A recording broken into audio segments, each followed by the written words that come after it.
Salut les traders et bienvenue du coup dans le deuxième épisode de ma stratégie de trading. Donc dans la première vidéo qui est enregistrée, si vous ne l'avez pas vue, allez la voir. Dans la première vidéo, je vous ai montré un petit peu comment moi je scalpais en suivant uniquement et purement la structure M15. Dans ce deuxième épisode, on va pousser les choses un petit peu plus loin, on va affiner les choses et vous allez voir à la fin de cette vidéo, vous allez pouvoir reproduire ça chez vous, le backtester, et si jamais c'est concluant, si jamais vous êtes rentable avec ça, eh ben vous n'avez plus qu'à le mettre en application. Alors, rappelez-vous, dans le premier épisode, j'avais fait ce tableau. Là, je l'ai un petit peu amélioré, je l'ai affiné, on va dire. Et puis, on a toujours les mêmes règles. Par contre, j'ai rajouté les statistiques ici. On va aller les voir ensemble. On va aller mesurer notre win rate à 1R. On va mesurer notre win rate à 2R, à 3, à 4 et à 5. Donc ça, c'est important de savoir. Et puis, ici, la performance. Donc, j'ai fait combien de R avec un TP à 1R. J'ai fait combien de R avec des TP à 2R, à 3, à 4 et à 5, etc. Et les règles restent les mêmes, donc on va les rappeler rapidement. Il faut les suivre méticuleusement, d'accord? Il ne faut pas y déroger. Donc la règle numéro 1, c'est on va suivre uniquement la structure M15. C'est tout aussi simple que ça. On ne va pas aller en H4, ni en daily, ni en H1. On va rester en M15 et on va suivre la structure M15. La deuxième règle, ça va être l'intervention, donc on va intervenir à la base du mouvement M15. Donc on ne va pas prendre des zones intermédiaires, ça sera que des zones qui sont à la base du mouvement M15. La troisième règle, c'est qu'il faut qu'il y ait une présence obligatoire d'un POI plus imbalance. Si on n'a pas ça, les amis, on ne rentre pas en position. La quatrième règle, c'est il faut qu'on raffine obligatoirement le POI pour enlever complètement l'imbalance. Ça aussi, c'est super important et ça aussi, il va falloir le suivre méticuleusement. Et par rapport à la première vidéo, j'ai rajouté cette règle, c'est qu'il faut déjà qu'il y ait un RR fixe minimum de 1 pour 1. Donc, dès lors où on a touché 1%, on va le considérer comme un gain. Et si on va chercher plus que 1%, alors à ce moment-là, ça sera du plus. Et ça, il va falloir qu'on le mesure. Mais ça, vous allez le comprendre lorsque je vais faire les démonstrations directement sur le graphique. Donc vous allez voir, c'est très puissant. Par contre, il va falloir le travailler chez vous. Il va falloir le backtester pendant des semaines et des semaines et des semaines. Et si c'est concluant, si vous voyez que vous êtes rentable avec ce que je vais vous montrer là, à ce moment-là, vous pouvez l'appliquer sur les marchés. Et pour être sûr de ne pas tricher, j'ai mis mes 28 paires Forex ici, plus je crois qu'il y a du S&P, puis de l'or et de l'argent, ok, mais voilà. Et puis on va lancer la roue et on va voir sur quelle paire on va tomber. 4 JPY. Ok, 4 JPY, bon bah parfait. Donc on va aller sur 4 JPY. Tac. On va aller sur 4 JPY. Je vais prendre forex.com. Ok, et puis on va aller en M1 et on va aller au maximum qu'on peut en arrière. Ici, par exemple, et on va mettre une barre verticale. On va retourner en M15. Et puis, à partir d'ici, du coup. OK? Donc là, on est en M15. Là, on est en M15. On est le quoi? On est le 8 juin. OK. Bon, alors, on commence ici, le 8 juin. Alors, il y a une autre règle. Ouais, c'est vrai. Il y a une règle que j'ai pas écrite ici. On aurait pu mettre une sixième règle. C'est on ne va jamais trader avant 9h, 9h30. D'accord? Alors, quand je dis avant 9h, 9h30, le plus important, c'est pas vraiment l'heure. Le plus important, c'est qu'on va devoir laisser partir le premier mouvement. Ça veut dire que là, s'il est pile 9h, ici, on va pas trader. D'accord? Là, il est quelle heure? 8h15. Donc là, je vais pas trader. Là, 9h15, bon, 9h15, ça commence à être bon. Mais le principal, c'est que je vais laisser partir le premier mouvement, ok? Et on va pas trader après 20h30. Donc, pas avant 9h, 9h30 et pas après 20h30. Voilà. Normalement, là, toutes les règles sont listées avec les 5 ici qu'on va devoir suivre méticuleusement. Alors, c'est parti. Donc, regardez bien. Première règle, c'est quoi? C'est il va falloir qu'on suit uniquement la structure M15. Donc, simple, mais pas facile, on va quand même suivre la structure M15. Donc, je laisse partir le premier mouvement. Et puis, quand on va revenir dans la zone initiale ici, je vais sélectionner la zone. Là, on n'est pas revenu. Ok, le prix il est seulement revenu ici. et il m'a offert une seconde jambe baissière. Donc, maintenant, c'est cette zone-là qui va m'intéresser. Ces zones-là, ils vont pas m'intéresser. Pourquoi? Parce que je vous ai dit quoi? Que dans la règle numéro 2, on intervient uniquement à la base du mouvement. Et là, la base du mouvement, elle n'est pas ici. Si, elle est là, pardon. Puisque là, on a un high, un low, et là, un high et un low. Ça ici, c'est pas une structure. Ça, c'est un POI intermédiaire. Donc voilà. Donc moi, je veux intervenir uniquement ici, sauf que on peut voir que le prix n'est pas revenu. Il est revenu plus tard, d'accord, par là. Il est revenu plus tard par là, mais nous, on arrête de trader à 20h, 20h30, donc 20h, 20h30, c'est là. Et puis, je ne sais pas si vous voyez mes carrés gris. Mes carrés gris ici, c'est la session asiatique, donc c'est la nuit. On va laisser passer. Donc là, du coup, le prix, il n'est jamais revenu, d'accord? Là, il n'est pas revenu. Ça, c'est un POI intermédiaire, on a dit. Donc aujourd'hui, on n'aurait rien pu faire. OK. Le lendemain, donc là, c'est la nuit, d'accord? Il est là à 3h du matin. Là, c'est la session asiatique. Le lendemain, je laisse partir le premier mouvement. Donc, le premier mouvement, il part là. Là, on n'est pas revenu dans la zone initiale. Et là, on voit quoi? Qu'on a un low, un high. D'accord? Bon, là, c'est un peu ambigu, mais on va pas le compter. Pourquoi? Parce que en réalité, on a un low, on a un high. Après, on a un low et on a un high. Et après, on est passé baissier à partir d'ici. D'accord? Mais on va garder les structures de manière assez grossière. Et puis, on va dire que c'est un low et un high. OK? Voilà. Donc, du coup, on a un low, un high. Qu'est-ce qu'on fait? Eh ben, on positionne, on prend la zone initiale. Alors, idéalement, la zone initiale, quand on la sélectionne, ça je le montre dans l'épisode 1, dans la première vidéo, l'idéal c'est qu'elle fasse 1/5 du mouvement. Alors c'est à l'œil, c'est pas au millimètre près, mais c'est environ 1/5. Donc là, 1, 2, 3, 4, voilà, c'est un petit peu plus là, ok, 5. Si on enlève les petits vides là entre deux, ça fait à peu près 1/5 du mouvement. La zone, elle doit faire à peu près ça, ok? Mais c'est pas le plus important. Le plus important, c'est qu'après, il va falloir qu'on raffine. Et ça, c'est notre règle numéro 3 et 4, ok? Il faut raffiner et il faut trouver obligatoirement un POI avec imbalance. Donc, là, on a un POI avec imbalance, mais il va falloir qu'on raffine. Donc, on va descendre de M15 à M5, puis à M3, puis à M1. Donc, on fait le M5. Le M5, on voit quoi? On voit que ici, on a encore de l'imbalance. Donc, je ne vais pas expliquer ce que c'est qu'un imbalance parce que je l'ai expliqué déjà dans ma première vidéo. Et puis ça, vous pouvez retrouver facilement sur Internet les explications de l'imbalance.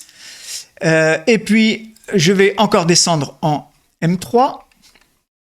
Donc là, je n'ai pas. Et enfin, en M1.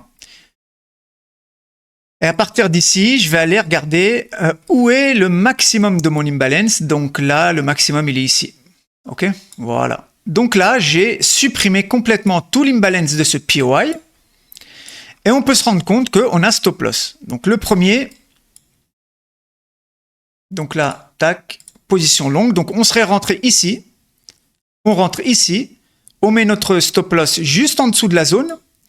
Et là, on voit qu'on a directement SL. D'accord? Donc c'est pas grave. On va aller implémenter notre tableau. Mais pour ce premier trade, ce fut une perte. OK, pas grave. Donc là, hop, on est sur 4 JPY. Là, ce tableau, il est complètement automatisé. Hein, d'accord? Tout va se mettre à jour automatiquement. Là, dès que je vais mettre loss, hop, ça se met en rouge. RR potentiel, bah, c'est -1 de toute manière, OK, puisque il n'a rien donné avant de stop loss. Et donc, on a l'equity curve ici. Qui se remplit automatiquement, d'accord? Donc là, comme on est -1, bah forcément c'est -1. Ça aussi, c'est automatisé. Du coup, on continue. Donc là, maintenant, on remonte en M15. Et rappelez-vous, la règle numéro 1, on suit méticuleusement la structure M15. Donc là, ici, on s'est fait stopper et on est reparti baissier. Donc maintenant, on a un high et un low. Ma zone initiale, elle est là-haut, mais on n'est jamais revenu dessus. Non, pardon. On a un high, un low. Après, donc on n'est pas revenu ici. Sauf que on s'est arrêté ici, on a fait un high et un low, ok? Maintenant, la dernière structure, elle est ici, hein? Un high et un low, d'accord? Celle-là s'est fait casser, celle-là. On avait un high, un low, après on est remonté ici, un high et on a cassé ici. Donc maintenant, on a un nouveau high et un nouveau low. Donc, comme on a un nouveau high et un nouveau low, on va venir mettre une zone ici. Ok, donc on va venir mettre une zone ici qui doit représenter à peu près un cinquième du mouvement. Mais là, vous voyez, j'ai pas de POI avec imbalance. Vous vous rappelez d'ici, la présence obligatoire d'un POI avec imbalance. Là, j'en ai pas. Mais c'est pas grave puisque je vais aller essayer de raffiner au maximum. Je vais aller raffiner au maximum et si en raffinant, je trouve un POI avec imbalance, bah c'est là que je vais mettre mon ordre. Donc là, j'en ai pas. Pourtant, je suis à la base du mouvement. Je vais aller voir en M5. En M5, ah bah j'en ai un là. Hop, il est juste ici. Sauf que maintenant, ça ne me suffit pas. Il me reste encore le M3 et le M1. Parce que en fait, la stratégie, il faut qu'elle soit purement et simplement mécanique. Donc, il ne faut pas qu'il y ait des ambiguïtés. Il ne faut pas que ça soit gris, c'est soit blanc, soit noir. Donc, je vais aller... Alors après, vous, une fois que vous allez reproduire ça chez vous, vous pouvez très bien vous dire, bah moi, je m'arrête à M3. D'accord? Ou à M5. Mais si vous faites ça, il faut faire ça pour tout, en fait. Pour que votre tableau fonctionne et que vous soyez, pour que vos données soient exploitables, il faut toujours faire la même chose. C'est pas un coup je descends en M1, un coup je reste en M5, un coup je reste en M15, un coup je descends en M3. Non, non, non. Si vous prenez la décision que vous allez raffiner jusqu'à M3, c'est-à-dire que sur vos 1000 prochaines data, ça sera M3. Ça marche donc, ça marche. Donc du coup là maintenant, en M3 et je vais aller regarder en M1. Et en M1, je suis ici au maximum. Et là, je vois que c'est dommage parce que on ne s'est pas fait déclencher de très très peu. Regardez, incroyable. Donc ça, si vous repérez ce genre de choses régulièrement, eh ben vous arrêtez de raffiner jusqu'au M1 et vous restez en M3. D'accord? Parce que là, en M3, on avait été déclenché. Hein. On va les regarder pour bien que vous compreniez. Donc là, regardez, c'est dommage. Ici, on ne s'est pas fait déclencher. Sinon, le trade, il nous aurait offert, regardez, au moins 5 R. D'accord? Voilà, il nous aurait offert nos 5 R. OK, donc nos 5% de performance. Mais on a raffiné jusqu'au M1 et on aurait pu uniquement rester en M3. Le M3, il est ici, donc j'ai enlevé tout l'imbalance de M3, et là, regardez, en M3, je me serais fait déclencher. Sauf que mon point d'entrée, il aurait été ici, naturellement, le stop loss toujours au même endroit, et on aurait pu avoir une performance de, jusqu'à ici, de 4,11 R, ok, avant que le trade se retourne. Bon, cette fois-ci, on ne s'est pas fait déclencher, c'est pas grave, donc on marque rien dans notre tableau, on ne s'est pas fait déclencher. Puisqu'on a raffiné jusqu'au M1, rappelez-vous. Hein. Maintenant, on a un high, un low. Donc là, ça n'a pas fonctionné. Et là, on est repassé haussier, là. D'accord? Ici, là. Donc maintenant, on a un low et un high. On n'est pas revenu. On est revenu plus tard avec cette mèche. Mais là, c'est la nuit. D'accord? On est session asiatique. Et en plus, on a fait une nouvelle structure. Donc maintenant, on a un low ici et un high. Et de toute manière, il est 20h45. À partir d'ici, on ne trade plus. Donc, jour suivant.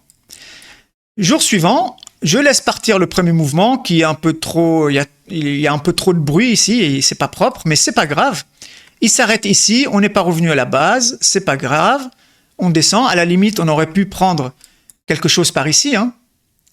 Là, on peut considérer, ouais, mais non, on est repassé baissier, donc ça marche pas. Maintenant, un low et un high. Un low et un high, et ben qu'est-ce qu'on fait? On va sélectionner la base de notre mouvement. Et là, on peut s'apercevoir qu'on n'est pas revenu dedans avant 20h, 20h30. 20h30, 21h, hein, d'accord? On n'est pas un quart d'heure un quart d'heure ou une demi-heure près. 20h30, 21h. Si vous voyez qu'à 20h30 pile, vous arrivez dans votre zone, vous pouvez prendre le trade. Donc là, on n'est pas revenu. Next. Et là, du coup, le lendemain, donc maintenant ici, je laisse partir le premier mouvement qui est énorme. Donc, qui s'arrête ici. Ensuite, on retrace jusqu'ici. Et après, on a le deuxième mouvement qui est délivré. Donc maintenant, la base de mon mouvement, elle est ici. Parce que, rappelez-vous, encore une fois, donc je vais tracer quelque chose qui fait 1/5 du mouvement. Donc regardez, le prix il est descendu, il s'est arrêté là, au bout de la mèche. Ensuite, il est remonté jusqu'ici, il a ouvert ici, il est monté jusqu'à là. Et ensuite, il est redescendu et redescendu. Donc, j'ai une zone qui est initiale ici. Maintenant, rappelez-vous, il me faut un POI avec imbalance. Sinon, on ne peut pas rentrer en position. Donc, on va aller rechercher ça.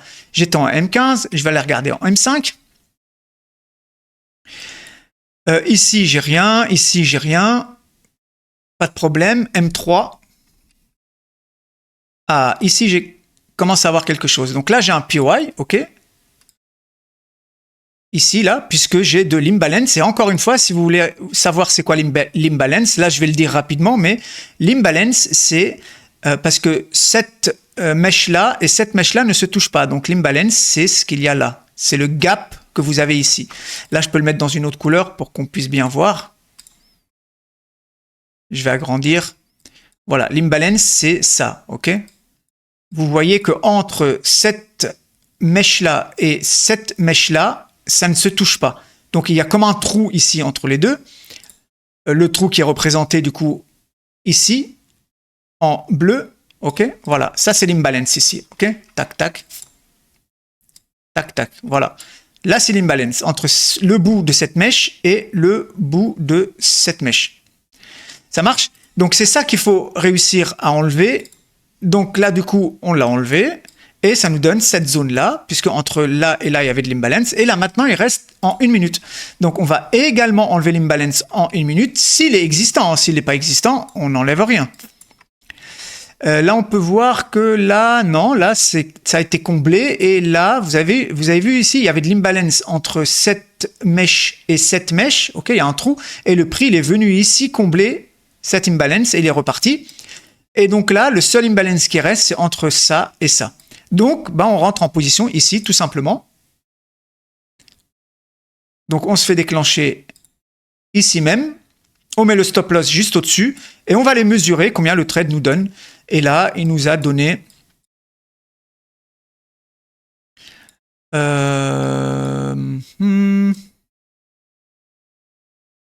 Il nous a donné, ouais, il est parti jusqu'à bien plus que 5R, d'accord? Il est là, le trade. Ok, donc il a donné les 5R. Donc, boum, on a été déclenché ici, et puis on a dégringolé vers le sud. Donc là, du coup, c'est bon. 4 JPY, donc deuxième trade. 4 JPY, cette fois-ci, c'est un win, donc c'est 1R, déjà minimum. Mais il a donné 5, d'accord? Donc ça, il faut le mesurer. L'equity curve, elle est basée que sur 1R, ok? Les amis, je l'ai écrit ici. Donc c'est pour ça qu'ici, ça va pas écrire 4. Elle va pas tenir en compte des 5 potentiels. C'est bien potentiel, puisque nous, ici, on va s'en servir après pour mesurer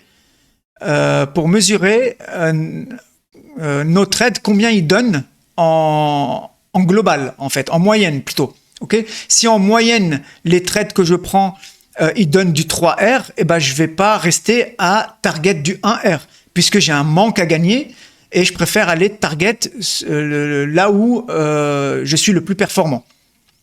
Donc, en tout cas, l'equity curve qui est ici, elle va mesurer sur les 1R.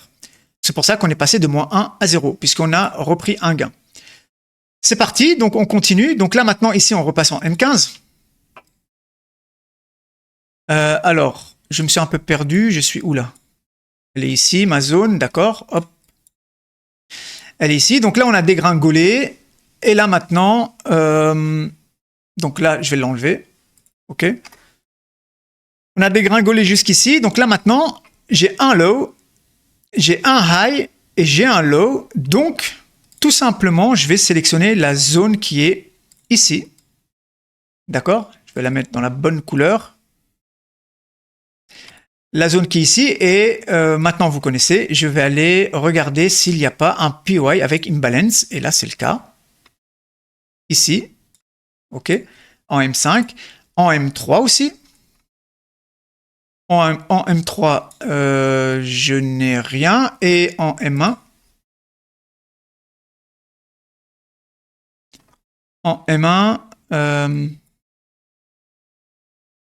non, là j'ai pas d'imbalance, donc je reste comme ça. Et puis là, on voit que c'est sûrement un stop loss. Je vais repartir en M3 parce que je crois que j'ai vu qu'on avait encore un peu d'imbalance. Oui, ici. Ok, là on est encore en plein milieu de l'imbalance. Non, non, non, non, non, non, je suis pas dans l'imbalance. Il y a la mèche qui est ici, la mèche qui est là. Donc on est ici. Donc c'est en M5. Ouais, c'est en M5. Ok. Bon, bah maintenant on va en M1 et on va regarder si, en posant l'ordre, mais là c'est un stop loss. Hein. Vous vous doutez bien que là on s'est fait déclencher ici. Le stop loss il est juste au-dessus. Ok. Et puis là on n'a même pas fait un R.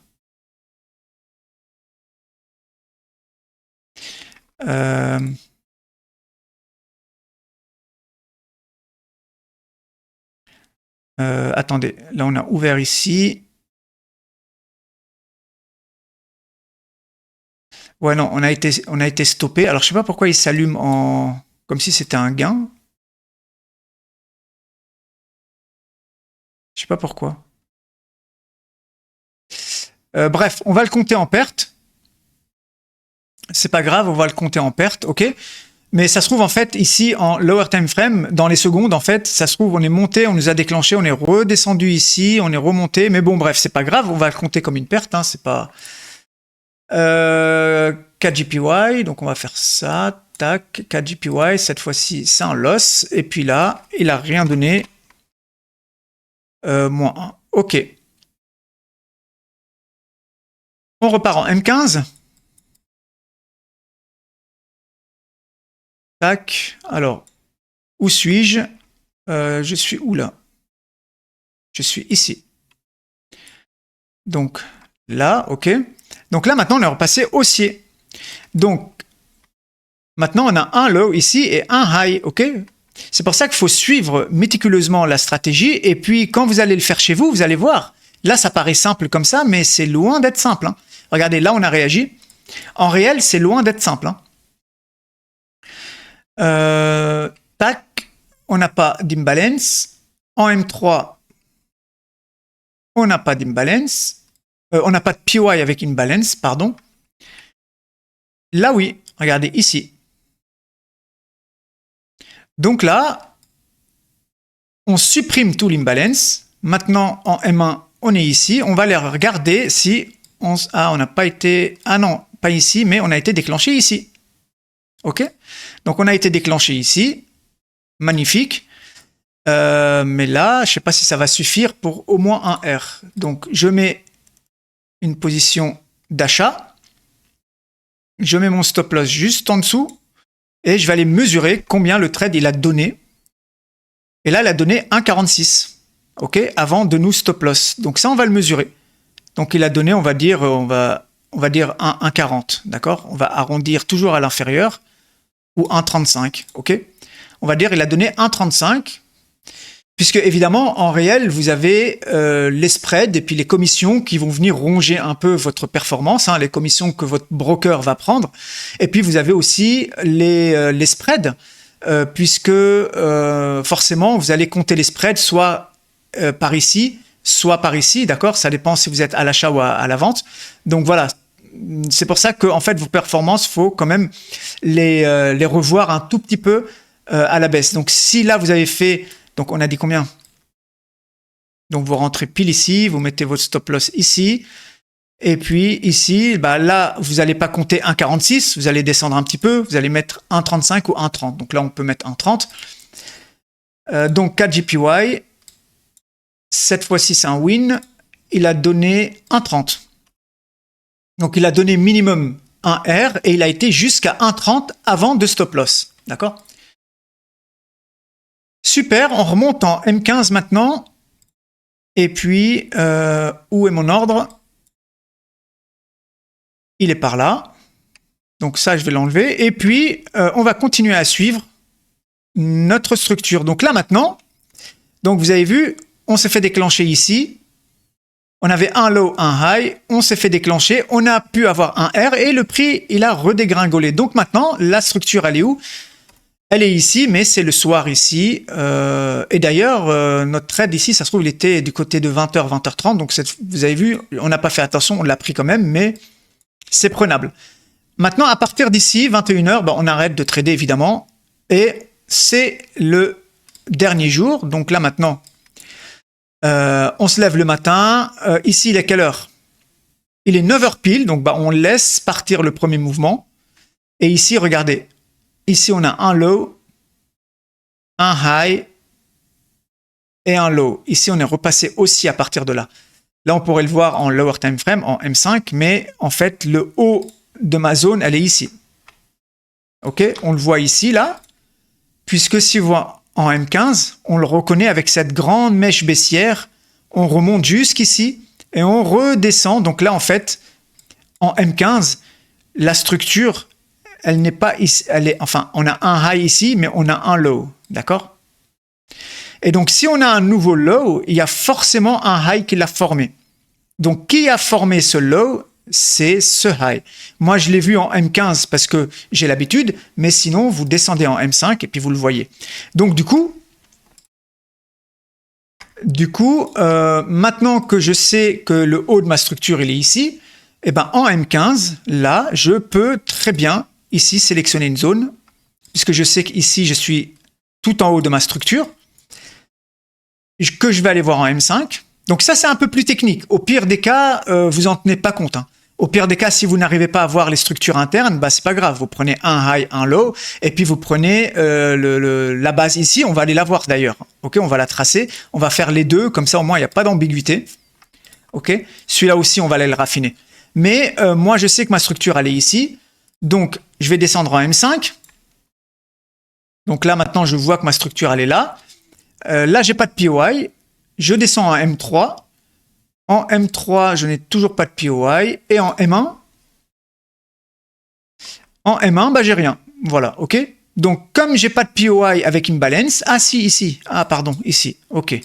Autant pour moi. J'allais dire, comme il n'y a rien, on ne prend pas de trade. Mais hop, voilà. Là, il y a de l'imbalance.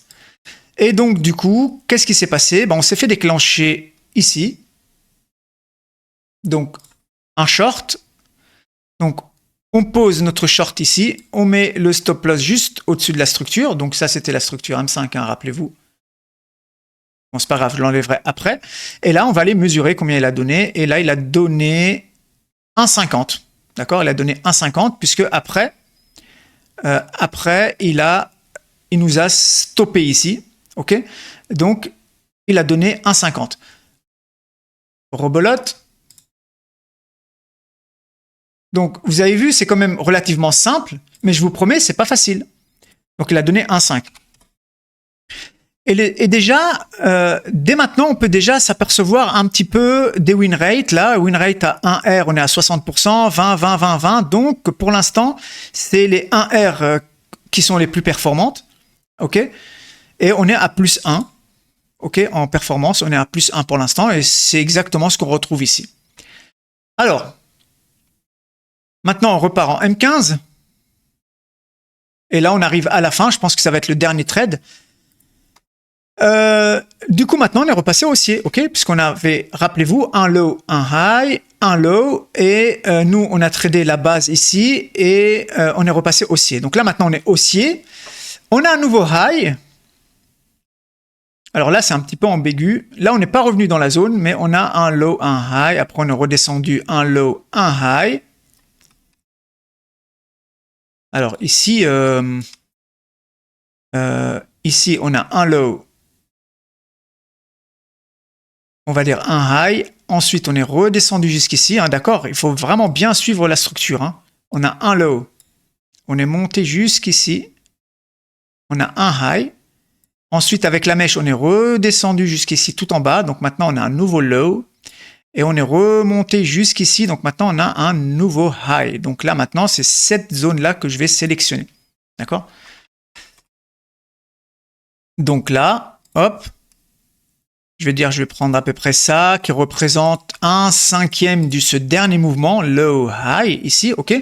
Et puis là, on voit qu'on a réagi dedans, donc on va les regarder. Déjà, si on trouve un POI, non.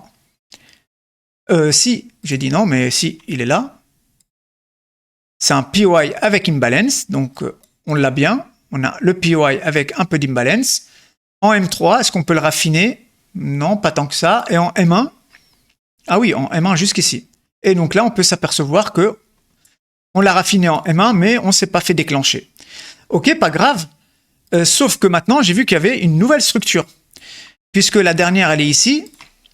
Donc, un low et un high. Ensuite, on est redescendu. On a un low et on est remonté ici. On a un high. D'accord? Donc, enfin ici, pardon. Un low ici et le bout de cette mèche ici, un high. Et après, on est redescendu. Bon, on ne va pas le compter. Je pense qu'on a quelque chose par ici, puisqu'on a un low ici et un high. Donc là, on aurait quelque chose. On va vite regarder, mais celui-ci, on ne va pas le compter, parce que là, ça commence à être un peu trop technique. Et puis, on va regarder en M1. Ouais, en M1, on a quelque chose. Et puis, je pense qu'on n'a pas dû se faire déclencher. Non, regardez, de très peu. Donc, ça tombe bien. OK, parce qu'on avait un low, un high. Mais là, on est revenu. On n'a pas touché notre zone et on a décollé. Ok, donc voilà. Et puis, si jamais on n'aurait pas vu cette structure ici, parce que c'est un niveau un peu plus avancé, bah c'est pas grave. On a celle-ci. On a un high, un low grossièrement, et on va essayer de le raffiner. Donc M5. M5, ça nous donne où? Tout ça, il y a de l'imbalance déjà. Il y a de l'imbalance jusqu'ici. Déjà. Le reste, c'est comblé. En M3, eh ben, en M3, on a de l'imbalance jusqu'ici. On va regarder en M1. En M1, on a de l'imbalance encore jusqu'ici. OK? Voilà. Donc là, on a supprimé tout l'imbalance et puis on va aller regarder si on a tapé dedans. Ouais, on a tapé dedans. Ici. Boum. D'accord? Donc là, on a tapé dedans. Et donc, bah, on met un ordre. Donc, on s'est fait déclencher ici. Stop loss juste au-dessus de la zone. Et puis, on va aller mesurer combien le trade il a donné. Et il a donné 1,60. Pardon. Donc là, même un petit peu plus. 1,70. Mais voilà, on peut compter 1,50 même pour les spreads et les fameuses commissions que le broker nous prend. Voilà, donc on peut compter 1,50. D'accord? Donc là, c'est ici. Donc là, win, et puis là, 1,50 aussi. Ok? Ça, c'est si jamais on n'a pas respecté la structure ici en bas. Ok? Si on a fait un high, un low, donc ça a encore fonctionné. Et là, donc du coup, bah, c'est la fin du graphe. C'est la fin du graphe. Et donc, du coup, qu'est-ce qu'il nous dit notre tableau? Bah, écoutez, regardez sur 1, 2, 3, 4, 5, 6 trades. Sur 6 trades, on n'a que 2 pertes. Et là, bon, c'est encore trop peu. D'accord? On va faire au moins une 50aine de trades comme ça. On va faire toutes les paires pour être sûr que ça fonctionne à peu près sur toutes les paires. Moi, honnêtement, pour être franc avec vous, je l'ai fait uniquement sur EURUSD et GBPUSD. Ok, j'ai pas fait toutes les paires. Mais voilà, on va le faire ensemble. Comme ça, moi aussi, ça va m'apporter des datas à moi personnellement. Et vous pouvez reproduire ça chez vous.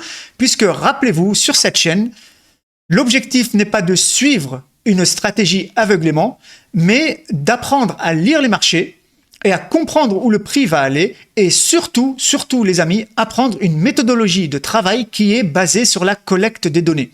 Et c'est ça la performance. C'est ça la compétence à avoir, c'est savoir bâtir vous-même votre stratégie à partir de la collecte des données comme on est en train de faire là.